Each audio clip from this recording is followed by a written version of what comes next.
It's time for Pot of the Dead.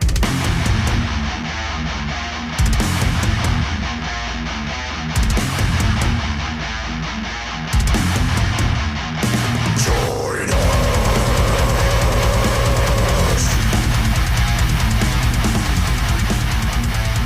Hello and welcome back to Pot of the Dead, the internet horror film club that nobody asked for. I am your humble curator, Nicholas. And I am your final girl, Natasha. On this week's episode, we are going to discuss Creepshow. Coming soon.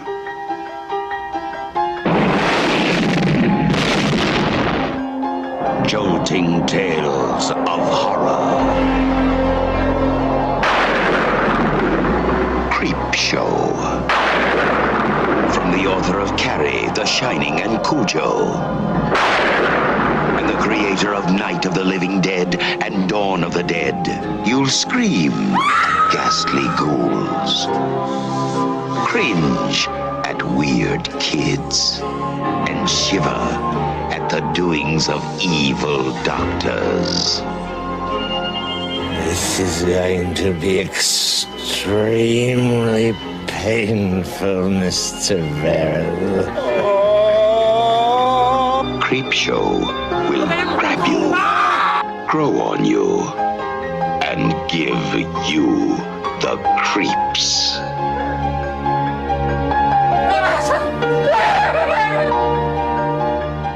No, this is going to be an entirely new experience. Creepshow, the most fun you'll ever have being scared.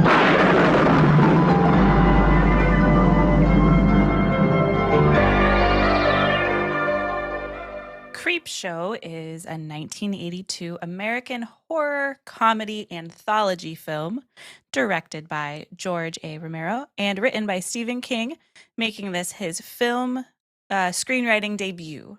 This movie has a huge ensemble cast, including Hal Holbrook, Fritz Weaver, Leslie Nielsen, Ed Harris, Ted Danson, among others, as well as my favorite, Stephen King himself. The film is primarily shot on location in Pittsburgh and its suburbs, where Romero leased an old boys' academy called Penn Hall to build extensive sets for the film. Oh, hell yeah. So, coming into this week's episode and homework that was scheduled for today, what is your history with this film? The cover. The cover, that's it? I had no idea what I was getting into aside from I think I had seen the cover probably from growing up and you maybe having it. But aside from that, this was a brand new thing for me to experience. Yeah, this is, again, another one of those films that I've always seen. I was like born with having seen this. No idea when I saw this the first time. I've seen it a handful of times in the past. It was always like, I'd seen this before I even knew what an anthology film was. And there were anthology films before this, like Black Sabbath or... What? Yeah. So there's Black like... Sabbath. Yeah, that's actually where the band got their name from. Oh. But yeah, there have been like anthology horror films dating back to like the 30s and 40s and stuff like that. Dang. But this is the one that like catapulted the quote-unquote subgenre of horror films to the popularity that it later saw, most notably because of its duo of George Romero and Stephen King. This is literally like Godzilla versus Kong in horror. You know, George Romero, the Night of the Living Dead, and like the subsequent films that come there. Stephen King, all the fucking novels, and then 1982. I think it was 82. Yeah. So yeah, this is one of those movies that even on paper, I mean, fucking, it can't fail. Right? Like it's like in the 80s. Oh, on paper. Yeah, I see what you're saying. And I'm not saying it did or didn't, but I'm just saying like 1982, Stephen King is like riding high. Yeah. George Romero's riding high, all this stuff. It can't go wrong. Like this is like printing your own money in a weird 80s horror way. Whether it is the best horror film or not is not what I'm talking about. Right. I'm just talking about the credentials on paper. So, Yeah. Yeah. Is Stephen King known for doing the screenwriting for his books movies? No. For this to be his first screenwriting debut? Not really. Okay. He's done a couple. Most notably, he did the script and directed Maximum Overdrive, if you're Oh. familiar with that movie. And that is a Coke-fueled Stephen King. Yeah. And he was like, fuck it, I'll just do it myself, you know? That's right. And that's what we got. That's what we Okay. got. All right. And definitely, I don't know. I knowing Stephen King's acting in this movie, I think this might be Coke-fueled Stephen King at times, too. Whatever it was, it worked. That's all I have to say. Little funny tidbit: the young boy that we see in the interstitial at the beginning and the end of the film, Mhm. that's his son. Oh, cool. That is Joe Hill. That's his pen name that created Lock and Key and all that stuff. So Yeah. this is Joe Hill, little Joe Hill. That's awesome. During the shooting of this film, Tom Savini, the special effects like maestro. See, there's another one. There's another Tom Savini, like super, like the godfather of gore is what he's referred to as. So you've Okay. even got that on top of it. Like he did the special effects in the original Dawn of the Dead and like the Friday the 13th and all Okay. that. So like all this stuff. But he did like all sorts of cuts, bruises, and blood kind of makeup all over little Joe Hill. And Steven took him to McDonald's and they called the cops Oh, because they thought the no. kid was abused. Well, yeah. And I'm sure just saying like, no, it was for a movie. He's supposed to look like this, just didn't fly It with the doesn't make it any McDonald's better. workers. Right. So, Man. yeah, like the Creepshow movie, this predates, like, it's one of those weird things because you see some similarities to like Tales from the Crypt and stuff. This predates Right. that, you know? Like, Okay. this predates that. They both come from the same idea, though, of the EC comics, which were horror comics from like the 50s and 60s or 40s, 50s, 60s, stuff like that, before the Comics Code. So the Comics Code was implemented because, stop me if you've heard this, all of this crazy stuff that kids are taking are ruining the youth of today. Okay. Right? So it's comics, it's movies, it's music, it's video games. It's always whatever kids are into, It's the worst. it's the devil. The kids are just into the devil. Yeah, goddamn right. You know? So but this was like their kind of spin on it. Like, you know, like they just took these comics and stuff from their youth, and Stephen King and George Romero were just like, it would be really cool to basically write a love note to that, right? Okay. So when people, Creepshow's not a comic book film because it's not based on a property, but it is fucking close. So wait, what do you mean by that? Because it's, at least in this movie, it's coming straight out of a comic book. Correct, but Creepshow itself was not a comic book.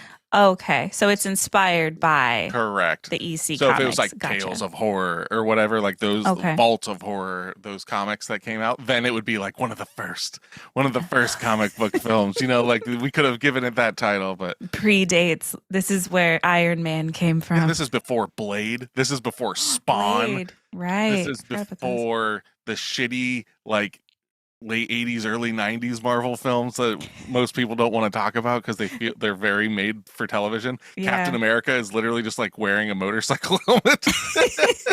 It's before the terrible Fantastic Four movies. Yeah, it would be before All of that. Tim Burton's Batman. Oh shit! Yeah, you're right. See, like it would, but it's not. It's an No. original idea. I mean, that's also really cool. Yeah, I love it too. Like because this falls in a category of like the anthology horror, right? hmm So other films that came out after this were like, you know, the Twilight Zone movie, which is but that one's different in the sense of it kind of started the thing of like different segments by different directors. Gotcha. And I always like that, like VHS that does Yeah. that every direct, like, but this is one director, one writer, so it's kind of different. It's, and it's had sequels to it, there's I saw, two yeah. sequels, and there's a television series that I believe was on Shudder or I think it's on AMC. Yeah, Mhm. they're like the same, essentially. They get a lot of the same stuff. So back to the comparison to Tales from the Crypt. Yes. I always thought that the skeleton guy on the cover was the Crypt Keeper. I'm Okay. wrong in that? Yeah, no, you're wrong. Okay. I mean, but like there is a definite through line that can be drawn there because this was released by Warner Brothers. Warner Brothers and HBO are like the same company. Okay. Tales from the Crypt was on HBO, and then like I think CBS, like the edited down versions and stuff. So there's definitely got to be a through line of that. But even going further back is like for Creepshow, the skeleton guy is just kind of there. Like he's outside the window and just kind of gives you like a hello. It's like a Halloween Yep, decoration. but he is still he doesn't talk or anything. But he is the visual horror host because he's shown in every one of those little comic slides, right? And that's essentially from those old EC comics. That's where Tales from the Crypt got the Crypt Keeper idea from. Okay. Like, even though like the Crypt Keeper as a character is kind of its own thing, it's not like, oh, we took this one character and made him. Right. But like, some of those comics would have like 3 horror hosts. You'd have like a werewolf guy and a vampire, and it's like that super campy, like very kid centric. Yes. But like this, like you've got the cursing, which I hadn't seen this in a long time and I forgot. Like it's, and there's like minimal blood and gore, but like when it does it, it's like it's so washed out in colored light and stuff, so it makes it like baby's first, like horrific scene. Yeah. I let Y watch this with us, and I think there was just one scene of violence that I was like, ooh, I'd rather he not see that. But the majority of it, yeah, like you said, it's just silly. Was it a gunshot wound? Was it the gunshot wound? Yeah. But even then, it's so washed out that everything, like it's not as horrific as it could be. Right. That's what I'm saying. It's like this is not, Dawn of the Dead and everything. Right. Yeah. So, it was basically in, like, there were a couple times, I guess, in The Crate where it was like the fantasy of like, ooh, I'd rather you not see this. But it happened so fast. But I mean, at the end of the day, Wyatt gave it a resounding, it was cool, it was weird, it was creepy, and it was weird. Hey, that's fucking, that's high praise. So, yeah. I think it translated to my 9-year-old. Yeah, you texted me and you said like he's four segments in, still going. Mm-hmm. It's like nice, like, because that's the thing is this is it runs a little long. It does. It's 2 hours long, which I was shocked because I didn't know they made horror films in the 80s that were that long. Yeah, it was real long. But all that being said, okay, we've been going really off topic. What do you think its budget was? Oh yeah. Well, we haven't been going right off to topic. the first We're impressions. Ooh. I think this was like 2.5 million. It was $8 million. Holy crap. So those names get money. That's what I'm That's saying. true. Like Romero, King, Savini, like 1982. Dancing. This I think this might, I'd have to look. This might be pre-Cheers. I think it is. And He everything. looks so young. This is, and Leslie Nielsen, Yeah. so fucking good. Like we'll get into all that, but he's fucking great in this movie. Cheers started on September 30th, 82. So this is like maybe at the same time. Yeah. He's hanging out on the beach. He's hanging out in a bar. Same sides or two different sides of the same coin. There it is. Sides of different coins is what I was going to say. Heads and heads. Yes. Heads and heads. There you go. See what I did there? Yeah. All right. Enough of that bullshit quipping. Hey, that's all I've got. That's all I got. So 1982, this film,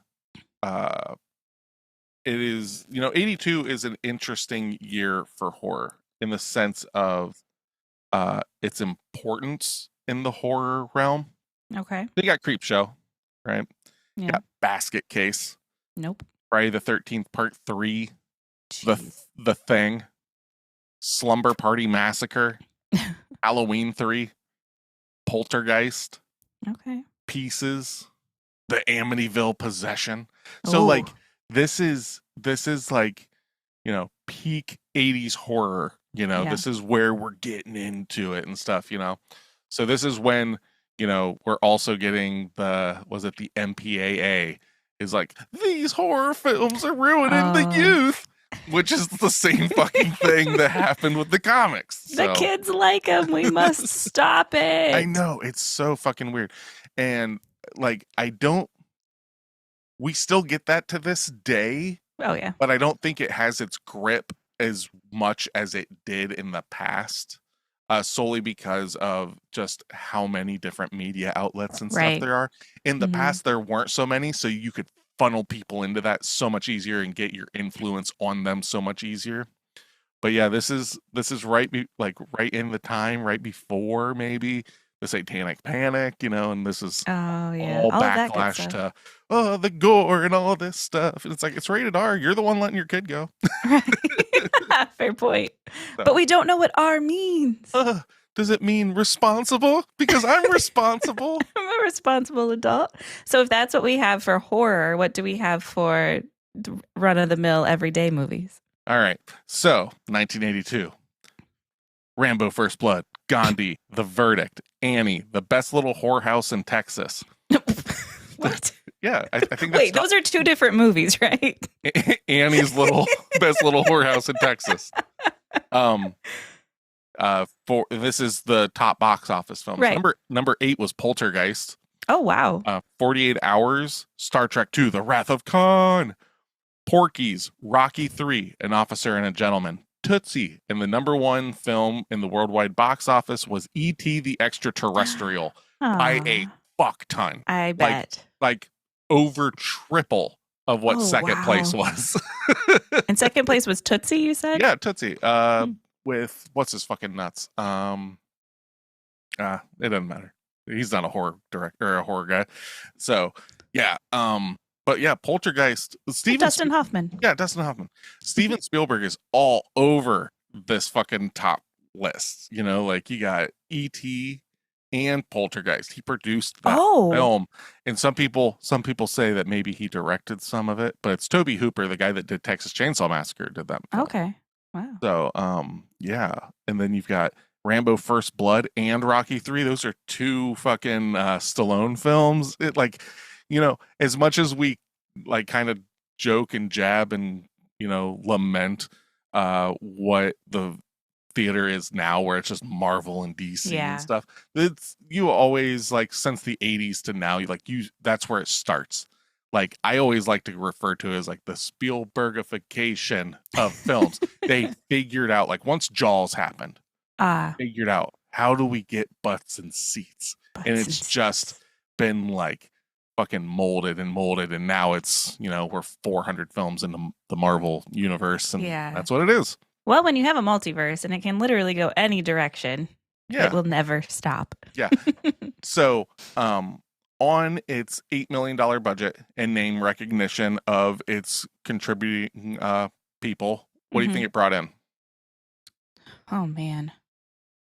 But with it being what it is, $8 million budget, I'm going to say it went tenfold. So $80 million. Oh, Jesus Christ. That would have been awesome. Okay. That's a no. It made $21 million. Okay. It tenfold. Not even 3 times. Sorry, what do we have for her? She has the door. She can Bad leave. math skills. She has the back door to the alley. Get out. Yeah. So, this is the only George A. Romero film that opened at the number 1 spot. It's for its weekend box office. What? So yeah, like Dawn of the Dead, Night of the Living Dead, they're all like kind of independent films. But you even know. with having sequels to Mhm. like Dawn of the Dead, making that a sequel, you would think that people would be drawn to that after seeing the first one. But I don't think you understand Clearly, I don't. the gravity of Stephen King's name. Oh, Like, that's like, I'm not saying that this is a bad movie, good movie, anything like that. But Stephen King puts butts in seats. gotcha. You know, up until like the 90s when it Stephen was all just Kingification. yeah Horror movies. Up That's my until, like, favorite word. I'm sorry, I keep cutting you off, but that's my favorite thing to do now is just a vacation. make a name of vacation. Yeah. It just it doesn't work, but it works. People It get does. what it is, you know. Yeah. Okay. It's Continue. and you'll know us by the trail of the dead vacation. Ooh, that one's tough. Yeah, see, you really reached for that. Yeah, you did. Goddamn right. So, yeah, but this movie is unlike any other movie in the sense of like, it's weird, like overlaying. Like it goes hard to try and be a comic book. Yeah. You know, it also is definitely inspired by like the 70s Italian like giallo horror films and stuff with its use of light, because Okay. like all the colored lighting and everything is a very giallo film thing. And in the 80s you start seeing that with movies like Creepshow and Nightmare on Elm Street starts doing it, and all these like neon, that like 80s neon color, like backing light and stuff. That's like these bright greens and reds and stuff. That's from the 70s in Italy. Okay. For those of us that don't know what giallo horror is it just a style where it uses a lot of Technicolor colors, or is there more to it? All right. Since I don't have notes on it in front of me, I will give you a crash course in giallo. Cliff notes. So giallo is Italian for yellow. What yellow means as a film is giallo films are reinterpretations or adaptations of these like crime murder mystery books that were bound in yellow. What those movies influenced more so than the color is they are the reason we have slashers. Whoa. So Halloween is like considered to be the first slasher, but it takes so much in its like approach of filmmaking of these giallo films, which, you know, you're from the POV of the killer and there's just the hands and stuff and coming in. But then also with people like like Dario Argento and Mario Bava, and there's some others, but they have these very like emotive lighting to like, not only is the person like but like it's like this weird dream nightmare, just like burst of light behind them and stuff, and or like washing out on their face in the scene, right, to like emote this other thing with light. Gotcha. Which is definitely like, I mean, to just say that giallo films invented that is a misnomer, because that comes from stage productions. You know, like to convey this thing, we're going to blast it with this color of light. So, but in film, you can just go from the stage, giallo, you know, into the 80s. Then that's where you get all this like neon lighting and stuff. And that's what gives like those 80s horror films this vibe that you can't really like put your finger on. Right. You're like, why is it like this? Why? Oh, it's because of the lighting. Gotcha. You know, and this film just fucking does it fucking stop. We can't have just like white light. It has to be red. It has to be blue. It has to be green. It has to be, and it gives that like fantastical feel to it. Like that removal of reality. This is just fun, campy, schlocky popcorn film. That's true. Cool. All right. So, yeah, so let's see here. Roger Ebert gave the film 3 out of 4 stars and wrote that Romero and King have approached this movie with humor and affection, as well as with an appreciation of the macabre. I am shocked. Well, he doesn't hate horror. Like, that's the thing. But he hates the kind of horror that I like. Clearly not. He gave it 3 out of 4. Yeah. I'm assuming you enjoy this movie. To an extent. Yeah, there are things about this movie that I do like. Like, there are things that I do not like, but it outweighs, there is more like than dislike. We'll put it Nice. that way. Okay. So, we've mentioned that Leslie Nielsen is in this. Most people know him as a comedic actor. Mm-hmm. Right. But he started out as a dramatic actor. So this is before, the Naked Gun. This is before all that kind of stuff.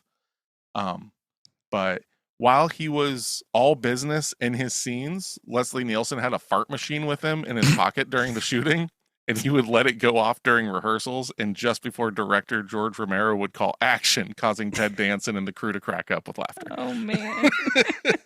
And if you want to see that in action, Leslie Nielsen and his pocket fart machine, there's an interview with him and Conan O'Brien early in Conan O'Brien's career where he doesn't tell Conan about it and he's just doing it and stuff. And Conan O'Brien's reaction to it is fucking priceless. Oh, that's great. I need to YouTube that. That sounds awesome. Also, during Fan Expo Canada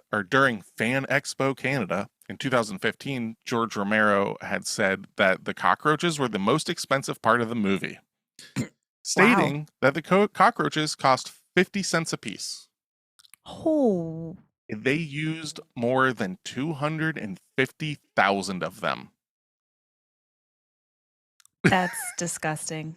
Wow. I'm shocked that they couldn't capture all of them. Oh, no. And the cockroaches are still in Pittsburgh somewhere and have proliferated throughout, and they help the cockroaches in Pittsburgh.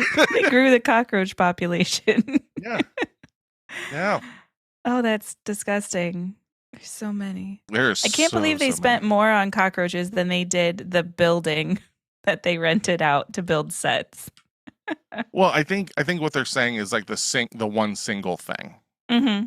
So I don't know how that works, but that's what George Romero says. That's and also, disgusting. R.I.P. George Romero. I don't think we've covered. I think this is our first George Romero film we've covered. We've covered a remake of his, but I don't believe we've covered any of his films. So this is an interesting one to start on for him. Yeah, it is. Considering the tone of this film compared to most of his other films. But yeah, so you want to just kind of get into it? Yeah, what's your score? If that's all you have for non-spoilers, I'm curious to see. I think you gave this movie a solid 5.5. I give it a 6. Okay. I give it a 6. It was a little higher. The reason I dock it a little bit is length, and personally, everybody, like, there's 5 segments in this film. Yeah. And everyone's going to have a different favorite segment, right? Mm-hmm. For me, I think you can literally just take the 5th segment out of the movie. Uh-huh. That's just me. And I'm not going to say what that is if you haven't seen the movie, right? But I think you just probably take the last segment out of the movie, and then just have the interstitial at the end, which Tom Savini is the garbage man with the headphones on at the end of the movie. So he has a little cameo there. But yeah, I think you could just probably do without that, because then you would cut the movie down by probably like 20 minutes and then you got an hour and 40. We're good with that. Yeah. Has Tom Savini been, does he usually do a cameo in his movies? I feel like you've mentioned him before being a small part in something he shows up from in parts here and there, like probably one of his most notable characters. I can't remember the name of the character off the top of my head, but he has like a legit like role in From Dusk Till Dawn. Okay. If you're familiar with that film at all. He's the guy that has like the belt buckle that kicks out and it's a gun and it looks kind of like a dick. That's Tom Savini. All right. But yeah, he's been in a lot of stuff and everything. He'd always wanted to be an actor. But also was like really into the famous Monsters of Hollywood magazines and like just learned how to do all this makeup stuff and literally be like, he is the reason we have not just him, like there are others, but like when he's referred to as the Godfather of Gore, that is a legitimate thing because he was the one that was pushing the envelope for the absurdity of how bloody and stuff things were. Okay. There were people that did better effects makeups here and in this and in that. But like Tom Savini, like he was one of those guys that like you can literally, I think still now, go like in the back of a magazine and like order his kit to like learn how to do it. And like he's got classes that you can take and everything. So very, awesome. very, very, very, very, very important person in horror that doesn't, to the quote unquote layman, doesn't get the credit. The directors, those are the people that get the credit. Guess what? Those directors are paying, or like the production, are paying people like Tom Savini to make you go, oh my God, like, oh, that was so fucking gross. There you go. Things like The Thing, right? Mm-hmm. John Carpenter, director, all this stuff, got a hold of who did, and I don't have it in front of my head because we're not doing that episode. Yeah. If you want to listen, that's way back in the log. But sees what these other people are able to do and goes, I want you to do that for me. And then those people go fucking wild. So. Yeah. All right. I think you're giving it a 5. I'm sorry.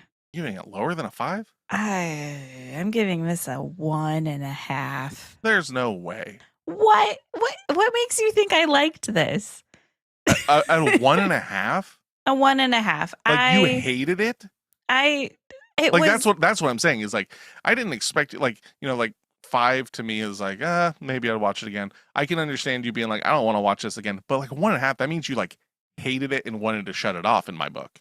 It was very boring. Whoa. Aside from one of the segments, I have a favorite that I would watch again, but the rest, I was bored. Well, so if there's a favorite segment, okay, and you would watch that again, what would you give that segment? Okay, if we look at it that way, I would give that segment probably a 5. Oh my God. And then every other segment, so the other 4 segments, what do you give those? Just off the top of your head. Are we doing an average of the whole movie? Yeah, I think that's I like that. I think that's fair for like you. Oh man, this is a lot of math. The first, the prologue, the interstitial wraparound, yeah. The interstitial wraparound, fancy name. That's just what I call it. I would give that. Oh man, this is getting very technical. Probably a 1. It was whatever. Really? The dad was overacting. It's supposed to. That's the thing. It's that. all and meant that's to the be. thing. I know it's supposed to, but I don't like that. Oh my God. I know what it's supposed to do. End When of have I podcast. scored a high rating for a campy ass movie? Never.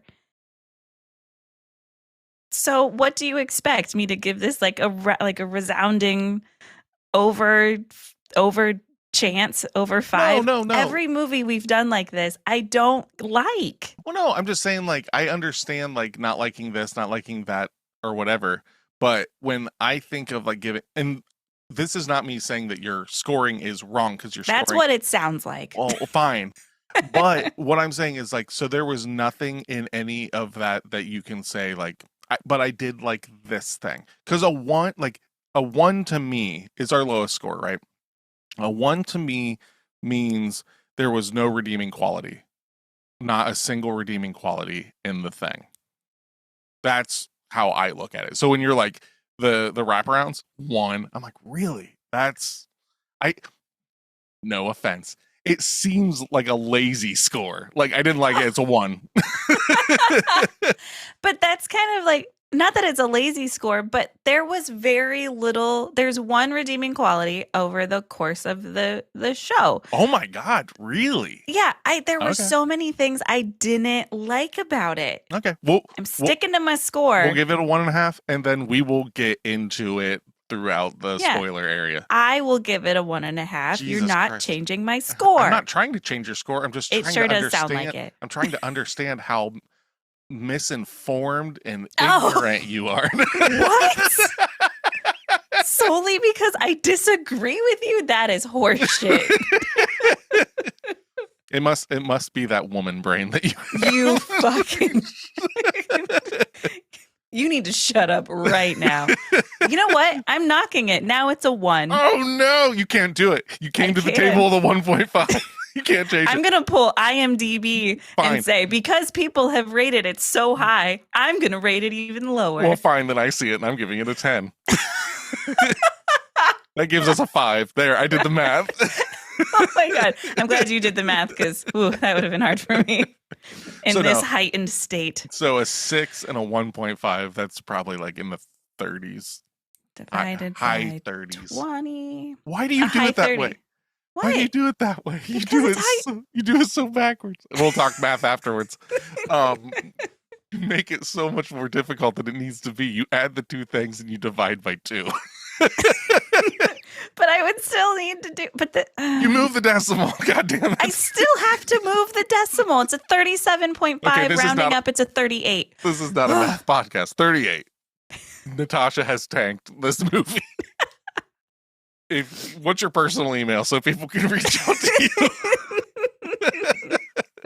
Tell me all the things at potofthedead666 at gmail.com. Tell me how right I am. You're not gonna get it. I have never heard anyone like batch this movie like that. No, I'm you're not. not talking to a wide range of people. No, and I understand that. What I'm saying though is I have not heard that. There's obviously other people, and those people suck. But I will say, looking at IMDb and trying to get you a 1, there were only 2 1-star ratings. and you wrote them both. Quite possibly. So, all right. If this is your first time listening to Pot of the Dead, I understand if you don't come back because these takes are not good. Ah. But if this is your first time listening to us, hello and welcome. We are a horror movie club, and what that means is at the end of every episode, we give out homework. Also, once a month, if you go to all of our socials and stuff like that, we do a listener voted on episode. So if you go to our socials, whether it's TikTok, Instagram, Facebook, Blue Sky, scroll around, you will find our picks for May, and you can just go into the comments, leave a comment of which of the films you want to see for homework, and we will cover it. All votes are counted and brought up probably about a week or 2 before, and then we will watch that film. This week it was Creepshow. So from here on out, if you haven't seen Creepshow, it's got like a little paywall and stuff. I watched an old DVD copy that I had that I do not suggest because it is a bad film transfer to the point where it shakes a little bit. Oh. Not like a hand cam, but like the film itself is like kind of like bouncing a little bit. There's a lot of film grain. It worked. The film grain worked. The bounce though at the beginning, I was like, I might rent this because this is like hard to focus on a little bit. Wow. But you know what? Ed Harris's dancing got me through it. So from here on out, we're gonna spoil the movie. We're gonna talk about it and everything. So let's turn some pages and open up our fresh issue of Creepshow. So, all that being said, Natasha, Yes. would you like to give me that 10 out of 10 review that you yourself wrote? And this has all been a facade at the beginning. You lied to them. I don't know what you're talking about. I suppose. 10 out of 10. The negative. Oh boy. The negative reviews on this movie are laughable. There we go. End of podcast. Done. Print it. It's like I reneged everything I just said. This is not me. What in the world I almost feel weird reading this one for the first time. What in the world do people think they're going to see when firing up a movie called Creepshow? One reviewer said they didn't like the movie because they don't like, quote, sick sense of humor that's required to enjoy it. Okay, why review it then? It's not your cup of tea. Move on. This is a movie for true horror fans. I think this is the best test of whether or not someone understands modern American horror. Yes! Suck it! And I clearly don't. You have 3 masters in the genre at the top of their games: Stephen King, George Romero, and Tom Savini. It's like the highwaymen of horror film lineups. More importantly than that, This is the most accurate comic book movie ever made. I stand by that, even though it's not based on a real comic book. So It sounds accurate. like you wrote this. I might have. Watching this movie feels like reading a comic book. It only adds to the power of the movie that the Creepshow comic never actually existed. There are better horror films artistically from the 80s, but this one, without question, is the most entertaining. Yeah, I mean, because like also 1982 comedy horror, not much of a thing, you know, and I'll never understand. I understand that these people exist, but not enjoying camp is equal to or greater than. You know what? I don't know if I can say what I want to say. I might get canceled. Just keep it in your head. Natasha, I'm What? not saying this is you, Oh, okay. but You're saying it's me. someone not liking camp is like someone being, you know, okay with the Kardashians. So What? what's an atrocity? That is the strangest parallel. I did not see that coming. Well, I mean, there was a lot of other things that I could have said, but I didn't. That was the nicest. That was the nicest one. So being a fan of the Kardashians is equal to or, you know, greater than being against camp. So Well, I'm against camp, but I also don't like the I Kardashians. don't So where believe do I that at all. fall? I don't believe Oh, that. God damn it. I Read think- your review. I think you like the Kardashians. I don't. Don't say that about me. It hurts my heart. Yeah. Okay, let's see here. I gotta really get my Karen voice on for this one. Oh my god, it's so fucking long. It's a long one. Like I said, there were only two. I didn't have much to choose from. Oh my god. All right, let me clear my. Okay. Show succeeds as to creep means moving slowly and avoiding being noticed. Okay. Yep. George Romero collaborates with Stephen King to prove their fondness of terchuckle. They made up a word here because then they put in parentheses terror plus chuckle. Oh, Like this person. horror comedy. This Okay. person sucks. Yeah, you could have just said horror comedy. Or the combination of pseudo thrills plus pseudo humor. Man, this motherfucker smells their own farts. Like, this is horrible. The film has no fun. Supposedly, Creepshow is horror for grown-ups, but not everything the fans of each horror meister hoped it would be. It is not. For example, in the same league as the old anthology film Dead of Night. King's stories are nothing special, and with the exception of the final entry, nothing in the film is particularly scary. Horror Oh, wow. purists will object to the failed levity. Romero and King mean to be unsophisticated while they maintain a kind of sense of humor. Their characters, storylines, and images are just one-dimensional. Two-dimensional, technically. Technically. Creepshow Touche. is a faux knife horror film. A knife? I don't know what that What means. does that mean? Too arch to be truly scary. Too elemental to succeed as satire. For anyone under 12, it's improper.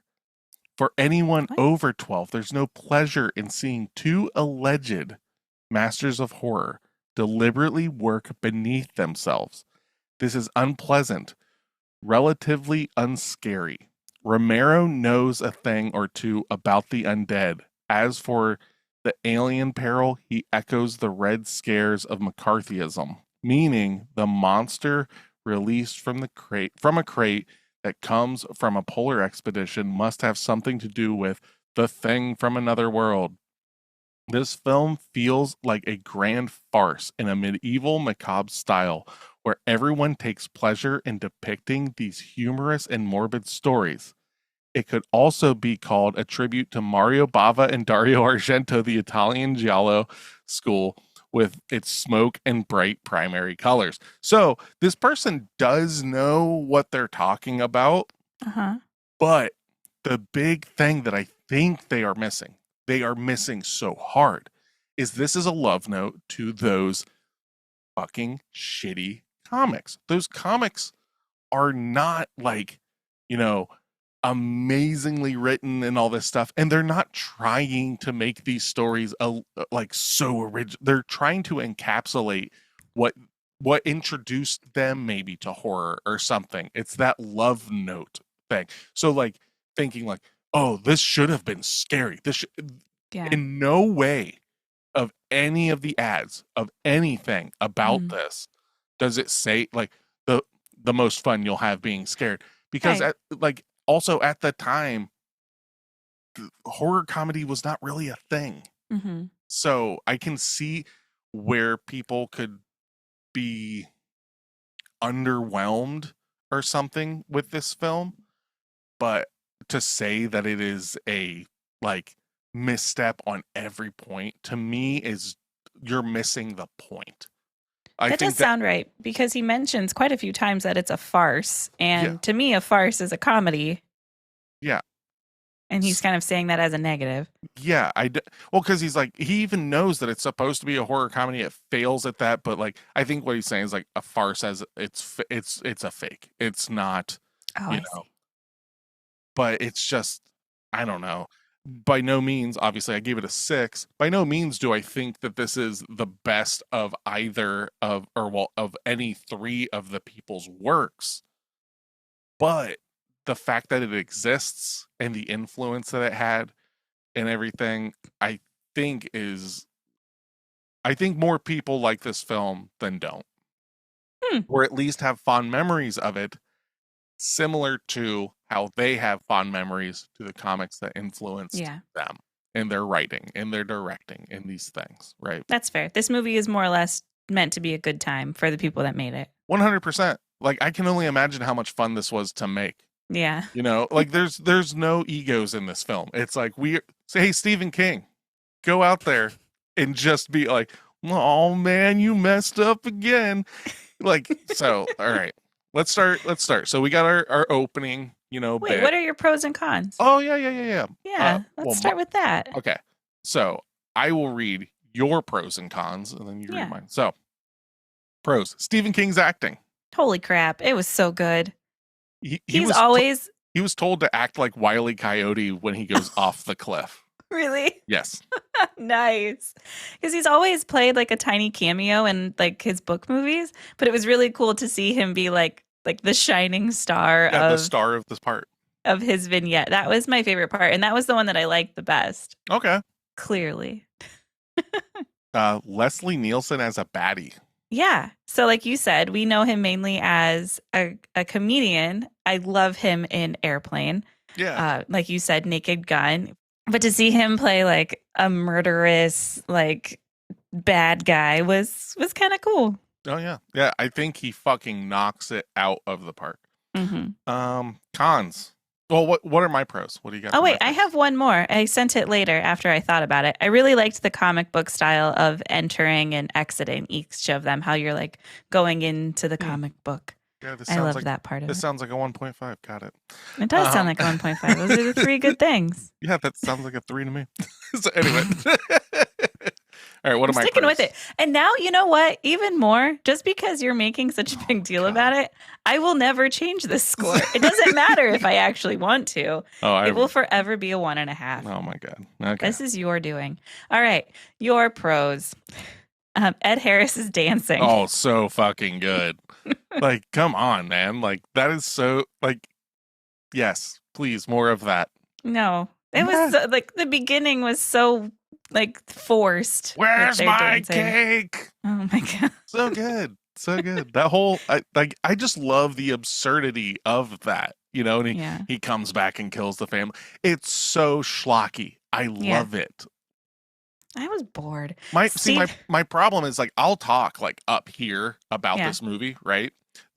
We'll get into it with the cons, but there are reasons though that it comes down. But like, I fucking love that. Like, oh, fucking, you know, the dad wanting the cake and all. Like, it's so stupid, but I love it.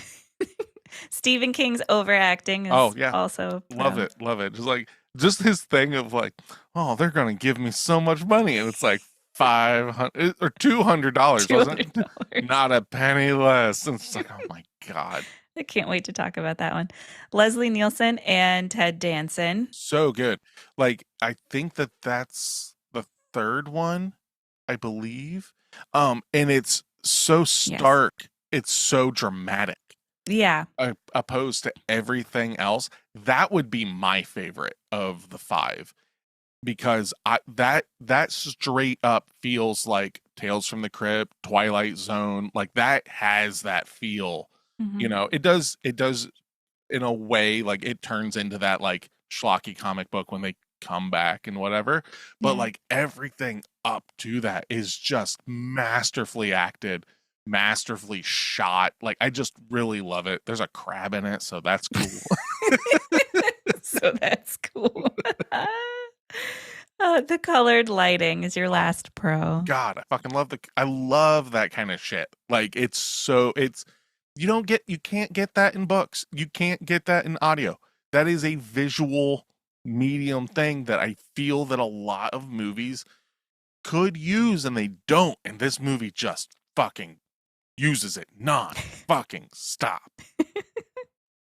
I didn't pick up on it too much, and I think it may have been just because the movie was old. It fit with the years. I'm not sure, but I know what you're talking about when you're referring to it, but it didn't hit me over the head like it did you. Well, it's just like, like with certain scenes, like I forgot to put this in my pros, but where like the color, like there would be like an animated thing or, like sparks or whatever behind it. Oh, Yeah. I love that shit because it's so goofy and I just love it. On to the cons. All right. Let's see what you got for cons here. Slow. Yep. I agree. It took so long to get to like an exciting part in each of them. The last like 3 minutes was good, but the lead up to most of the campy, schlocky, whatever you want to call it, the effects essentially seem to take so long to get there. The build up for the payoff, kind of what I'm getting from you is that because of how long the build up was to get to the payoff, it muted the payoff. Yes, that's a really good way to put it. It took too long for me to get peanuts out of the end. Yeah. I gotcha. Mm-hmm. Segmented. Not a huge fan of anthologies because then you're just, say you're going into it, it's the third installment and you're starting fresh from the beginning, where I was starting to get like burned out of the movie by the fourth one specifically. I didn't want to start a new story to then have to watch the story again. You know, like the chapters don't play into each other at all. There's zero through line. I feel like if there was a little bit of a through line, it would have grabbed me. There's one visual through line. Oh yeah? And that is the ashtray from the first one. I did catch that. Is in every one of them. That's it. Okay. It's all tied together there. Okay. I caught that in the one with Leslie Nielsen, but otherwise I didn't realize that was in each of them. Yeah, it doesn't fucking matter. That's a small through. I need a little bit more than that. Camp. Yeah. Not a fan. Oh man. I think you're going to hate June. Yeah, I know. It's going to be summer camp. Be something. Yeah. But aside from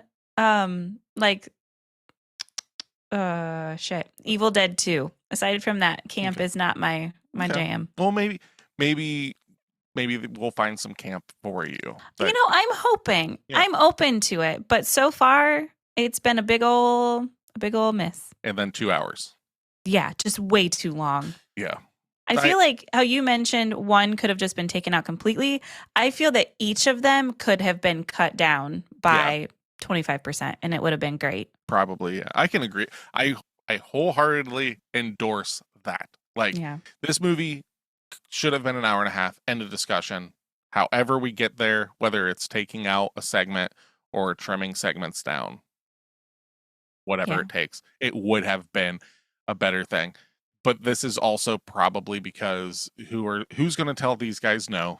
Right. Like it's one of those things. Mm-hmm. So, this is a passion project. So Gotcha. Be curious to see who edited it. If one of them also had their hands in editing. I know George Romero did help with the editing. There you go. He's like, no, we have to have all of this in here. No, more cockroach Oh scenes. my God. So your cons, kind of parrot mine, too long. Mm-hmm. Yeah. I already said it. So The crate could have been shorter. yes, it draws out. There's things in that I love, but like you kind of forget, like as you're going on, you're like, oh, okay. Like I love that he's like fantasizing about killing his wife. Not that I'm about that, but like I forgot. So like when he just like shoots her in the head, I'm like, what the fuck is going on? And then it's like, oh, he's just fantasizing. And then he strangles her. It's like, what the? Oh yeah, no. I like that. Like it that is like a great narrative pull throughout it. And then he ends up feeding her to Fluffy, is what. Fluffy. Yeah, that's what it's not named, but the fan's name. I see. The creature Gotcha. in the crate. But there's things about that story that I like, but it's just so drawn out. Mm-hmm. Yeah, I forgot what the point of that one was. If it was the monster or if it was him trying to kill his wife. Both. Oh, all right. Well, we got them both. And then you think that Creep Up On Ya could have just been cut. Yeah, it's especially for it being the last one. Because I was thinking about like, well, maybe if, and this is the thing that's really cool about anthology films, can we make it better by arranging them differently? You know, I like that kind of thing. So I couldn't find a spot that Creep Up On Ya works. Okay, but like that is the weakest story. Yeah. And to end on that feels like you're ending on the biggest dud. It just doesn't work for me. Like, yes, bugs are gross. Like, but and a lot of bugs are a lot of gross. Yeah. But like considering what we've seen, no. Like I'm trying to think of the best way to do it, and it doesn't fit. So cut it. There you go. Is that it? Is that all my cons? That's it. That's all you got. Yeah, Not very many. Yeah, it's too long. Some things it runs a little slow. I agree with all those sentiments. And then you cut that whole last one, right? But I think that like I was laughing throughout this film. Like there's just ridiculousness to it that I just find endearing and stuff, and I'm about it. So all right. And Ed Harris dancing. Can we not? Do not forget that, okay? Ed Harris dancing. We got What that, else baby. is he from? He's from a lot of stuff, and I can't remember off the top of my I head. don't know him. Yeah. Other than when you mentioned he was the dancer, then I knew what character he played in this. He's But a dramatic actor. Like that's the thing is like the wife in the crate that keeps getting shot and strangled and stuff. If I remember correctly, at this time specifically, that's John Carpenter's wife. Oh, cool. So like, yeah, I think she was like in The Fog, which was by John Carpenter and everything. Okay. But yeah, was it Adrienne Barbeau, I think is her name? I Gotcha. might be fucking that up. But yeah. So, okay. Let's get into this. Let's talk about Father's Day. All right, Father's Day. Yes. Keep us on track with which ones, because I can't remember the names of all of them right off the top of my head. Gotcha. Okay. That's like the one thing I feel like I'm pretty good at remembering is the names of each of these for whatever reason. They have clever names. Yeah. In short, Father's Day is basically this old crotchety man dies at the hands of his daughter, and they're all like the family is getting together on Father's Day for a dinner, and dad comes back and from the grave and kills everybody. Yeah. And the whole thing is he wants his cake. Right. And that's why the daughter kills him, right? It's because she's sick of having to make his goddamn cake. She's sick of being verbally abused. Like, you bitch. Oh, yeah, there's that too. Like, he's just so fucking like over the top. And this is why it's getting drug into this. So, yeah. So, I like this one. I like the campiness of like, I want my cake. Like, I love the idea of a zombie coming back wanting his cake. That's Solely so great. for cake. I thought that was funny. I'll give you that. So what was Wyatt's take on this one? Do you know? We didn't go beat by beat. He just gave me the overall, but I know he giggled when the zombie dad came up out of the grave. Nice. Hell yeah. So he's definitely into all of the like real life special effects. Yeah, it's so good. Yeah, and Ed Harris dancing. I think this one's on the lower side for me of the 5, and I wouldn't put this at the beginning. I would probably put this maybe second in the run order. Personally. Okay. I'm interested to hear your take on where everything should go at this point. Okay. So this would be my second spot. So okay. Keep note, or I can keep note. So that this would be number 2. Okay. All right. Number 2. Next up we have my favorite is The Lonesome Death of Geordie Verrill, starring Stephen King. I would put this one first. This is what I would open with, because then you're just like, you know what you're in for. Like, we're going hard into comedy. And so what is it about this that you love so dearly? I just love how silly Stephen King is in this one. Just so much of it, and even down to like when he's thinking about taking the meteor to the school, and it's the Department of Meteors. That's so good. That's my favorite part, is just his logic. And then the fact that when I don't think he goes to the doctor, but when he's thinking about going to the doctor, it's the same guy as the meteor professor. Yep. So all of those little things, and just like how he's talking to himself throughout the thing, and he's turning into essentially the Grinch throughout it with his just moss everywhere. And I didn't really understand why his dad came to him as he was getting in the tub. I thought that was strange. I think it's I think you're overthinking. Like, probably, you know what I mean? Like, it's just. I don't know if you have any history with like even seeing these kind of comics, but it's just like it happens and then it ends. Like, this is what happens. So it could be the fact that like maybe the grass is growing in his brain and he's starting to hallucinate and all this stuff. You know? Yeah, but just how excited he is, or confused, just out of the gate when the thing falls. That part made me laugh, when like the meteor lands, and just his surprise that the meteor's there. I wonder how much of the meteor, quote unquote, meteor scene from Joe Dirt is influenced by this, because it has the same feel. You're right. Come on, meteor, we're going to go. He's like eating ketchup off of. Yeah. That's a dookie. So. And how he touched it, and bombs. just like, even down to like him touching it and then feeling the need to lick his fingers. Mm-hmm. Just all of that. This is the most endearing. You used that word earlier. This is the most endearing. This is the one that I would watch again out of all of it. And it has kind of that weird like Twilight Zone for kids vibe to it. Until he blows his head off. Right. That one. And is literally like, please God, let my luck actually work for once. Yeah. That one, Y was sitting next to me, and I just like palmed his face. And he's like, what are you doing? I said, there are just some things kids don't need to watch. Granted, he's essentially a giant shrub at that point, but I still didn't want him to see a shrub blow his head off. That's what I said. Yeah. Just with his, I loved his hands too, before, when he was still like subhuman, and his hands were just furry. And I don't know. I like that one. He's the green cookie monster. He's the veggie monster. The veggie monster. So, I like the overacting. Obviously, like I'm a huge Nicolas Cage fan. So, like, not like ironically, like there are certain things that certain actors bring to the table that others just aren't good at, and being a cartoon character at times is that. And Stephen King does it so fucking good in this. Like, this is the best comedy in the movie. Mm-hmm.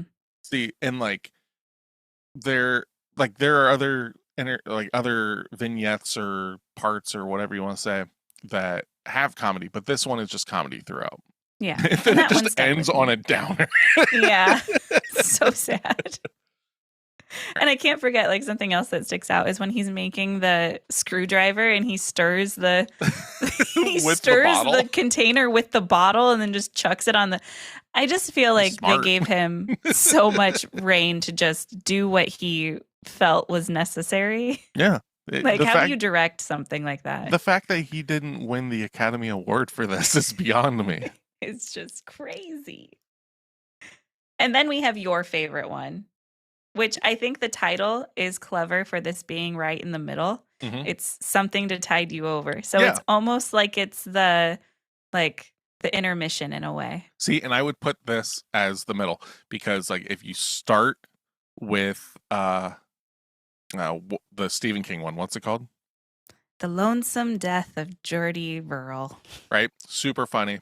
Yep. Then you go to Father's Day, which is kind of funny, like it's, and then we're like, because we're tampering down into drama. I got you. That's how I Okay. go with it. This is just great.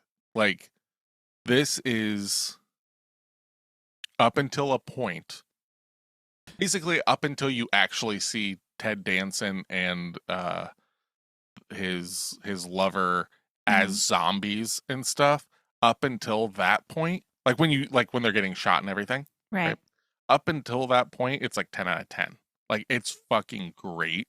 I love the tension that it builds. I love Leslie Nielsen and Ted Danson's fucking thing. When Ted Danson's like looking at the camera and is like, I'm gonna kill you. Like, fucking, like, I just love all of that. It's so dark. Mm-hmm. This one didn't, I think it was because it was so dramatic. I wanted, like, at this point, I was searching for that camp. I was searching for that absurdity. So for this one, when they became zombies, and it comes right after the Stephen King one. Exactly. So it's so funny and then drops. Right. And I didn't like that because I had to wait so long for the absurdity in Father's Day. And then I saw the zombie dad and was like, okay, we can do this. And then a lot of that in Geordie Verrill's story, and then none of that until the last couple of minutes in Something to Tide You Over. Yep. So for this one, it's odd that by the time that the zombies were there, that's was like, okay, now I can watch this. Yeah. Because it was so serious up to that point. Good, but not what I was expecting. Yeah. And like what I'm saying, like, once we see them as zombies, I'm not saying that that's shitty. I'm not saying that. Because, like, I love, like, Leslie Nielsen still at that point, like, fucking running out of one room, shooting them, like, all of this. It's still super good, but it's no longer dramatic because of, like, the voice, like, sounding bubbly and, all this kind of stuff. Like, it works, but it, like, we're getting into that, like, camp aspect. But prior to it, it's not campy. It's played so straight. And then it gets into the camp aspect of it. And I'm fine with that because, like, like Leslie Nielsen up against the wall, like, and then, like, laughing maniacally and, like, screaming.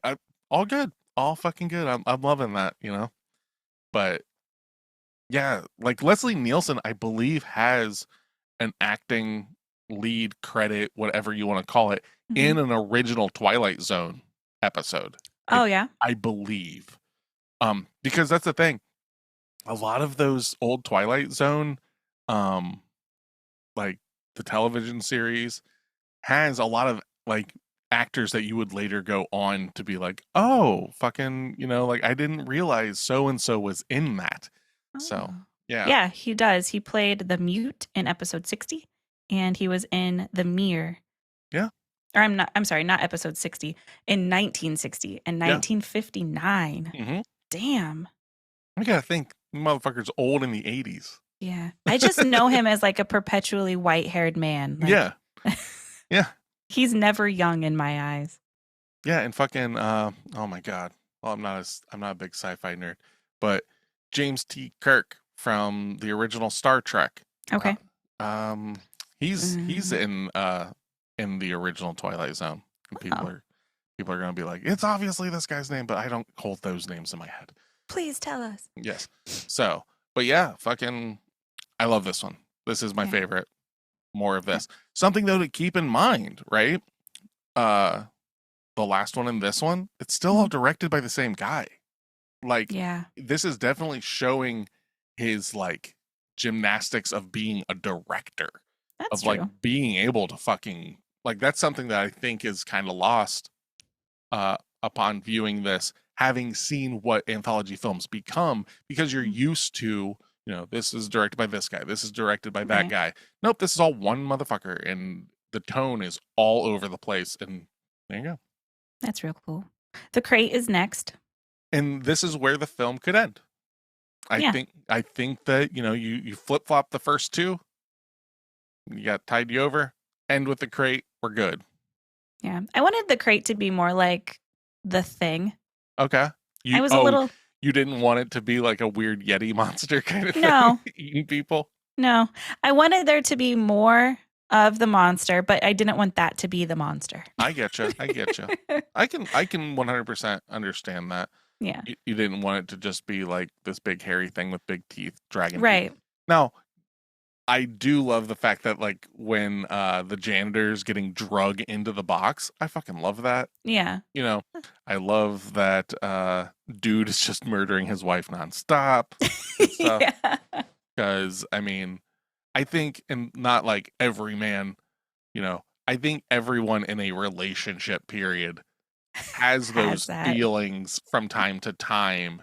Not necessarily every relationship, but I think everyone has been in some sort of relationship that at some time you're just like, you're at the top of those stairs. It's just like looking into the void, but kind of in a different way. Yeah. And that's what it is. That's what it is. He's just like, pull out my gun, bang. Just like that. And by no means am I condoning that, but like I think that if you're like, I've never felt like that, you're fucking lying. Right. Like, I agree everyone with that. has like those things that pop into your head, And I love the fact that like the gunshot one, it does throw it. You're like, what the fuck? And then it's just like, oh, okay, I see what we're doing here. Okay. And then everyone's clapping. Yeah. That was so surreal. That was weird. I love that. It really like took you out of, okay, this isn't actually happening. Yes. But like the problem is it just kind of goes on and on and on and on and on. So, and I it feels like it's the longest segment in it, and I don't know, but if it isn't, it feels like it. Right. And that's not a good thing. Right. And I don't feel like we need to continue to go on and on and on about it anyway. Yeah, you get some drunk wife driving with what looks like maybe rum and milk. Yeah. Making like a weird white Russian. Yeah. Just going up away. with it. Gets got, now we're gonna. And this one also doesn't end with a legit downer ending. Fluffy is still alive at the end, and that's the downer ending, is that it's not dead. Yeah. Right? Like you don't get that like weird moral story or however you want to, where like the bad guy gets got, or like they're only after my money and then dad comes back and kills them. This one they fucking get away with it. Yeah. Fluffy's just gonna go fuck shit up, I guess. I mean, it's been alive for over 100 years in a crate. I think it needs to kind of see life for a little bit. Yeah. He's gonna go to Paris. Right. Fluffy in Paris. Yeah. Gonna get a beignet. Delicious. And then creep up on you at the end. Yeah, I agree with you. This one was slow and unnecessary. There's nothing in it that I like. Like, that's the thing. Like, I don't like the character. I don't like it's a creep out bug thing, but it's, what's the way? Like, you in the past have said, like, you get wore out on stuff because it's just happening too much or whatever, right? And that's like, once you see like the first like bugs that are like more than just like a couple, when you see like the first pile, it's like, ew, gross. And then any other time there's more, it's just like, I've already been grossed out about there being bugs here. That's it. Like, there's no amount of them that are going to gross me out until, and I can't wait to hear your take on this, when they start erupting out of his body. Yep. That was the like single grossest part of this entire movie, was when they are like, you can see them. You can see him starting to bubble under his skin. It's so good. It's so gross. Yes. 100% gross. It's so good though. It's so well done. Yeah. Even though like it's kind of like a shitty head, but like at the same time, it's 1982, and like, what the fuck, man. But yeah, when they like erupt from like his collarbones and stuff, it's like, I forgot about that. That works, but how, like, this is the poster child of what you said earlier. We have to deal with all of this to get to this point. So when it finally happens, I'm like, oh, that's cool. Man, they could have cut this one though. Like, Like, yep, that's a lot of bugs. That's a whole lot of cockroaches in a clear room. Okay, There's and so many bugs. I hope I'm there's glad more. it's over. There are Yeah. more bugs. Yeah, Like, they just keep coming. I think that there's probably a better way to do it, but I don't give a shit enough to like try and figure out how to Right. do it better because whatever. Yeah. And then the end of the movie, I love. Mm, So we got shitty dad at the beginning, yeah. just beating it like just a fucking tyrant of the house. You Yeah. can clearly see that his wife is like terrified of him. He Yeah. beats his kid. That baby, I what is it? That's what God made fathers for, babe. Like this fucking horrible guy Aw. beats his child, comes downstairs, cracks a beer. Mhm.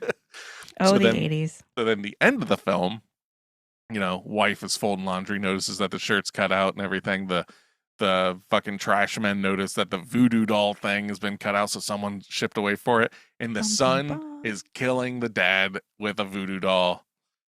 It's good stuff. Like I'm Poetic about that. justice. Yeah, so good. That one works really well.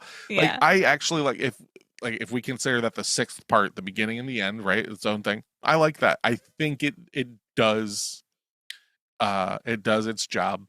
Yeah. You know, the dad is horror royalty. I don't have his name in front of me, and again, I'm losing all the credit. I'm gonna look it up real quick, so you fill the time. Okay. I like my favorite part of that was when the garbage men throw the thing in the garbage truck and he goes, "Chew your food before you swallow." Yeah, so good. I hope that was just a like ad lib that they threw that in there because it was so great. Oh yeah. What is it? It's Tom something. Brought up the wrong page.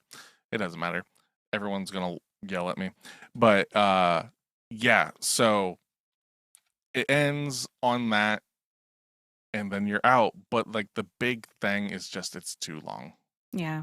That's the biggest problem in my book of this film is it just goes on and on and on. So we So- won't do the same thing. What's that?